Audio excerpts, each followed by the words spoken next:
ఓం శ్రీ గురు పరబ్రహ్మణే నమః. భగవద్భక్తులందరికీ హృదయపూర్వక నమస్కారాలు. ఒక పద్యం ద్వారా మనం ఈరోజు ఒక మంచి సందేశాన్ని తెలుసుకుందాం. తరువ తరువ బుట్టు తరువున ననలంబు, తరువ తరువ బుట్టు దదియు వెన్న, తలపు తలపున బుట్టు తనువున తత్వంబు, విశ్వధాభిరామ వినురవేమ.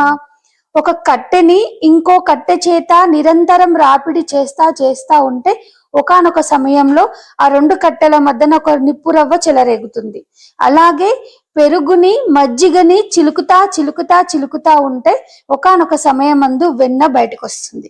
అలాగే మానవుడై పుట్టిన ప్రతి ఒక్కరూ నిరంతరము భగవన్నామ స్మరణ తలుస్తా ఉంటే ఒకానొక సమయమందు తత్వజ్ఞానం సిద్ధిస్తుంది. అంటే అంతుని యొక్క రూపాన్ని తెలుసుకోవాలనే జిజ్ఞాస కలుగుతుంది.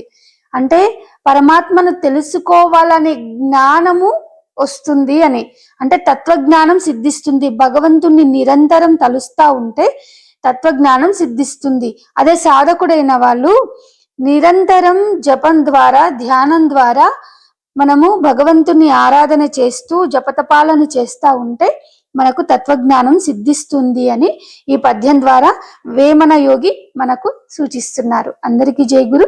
సర్వేజన సుఖినో భవంతు.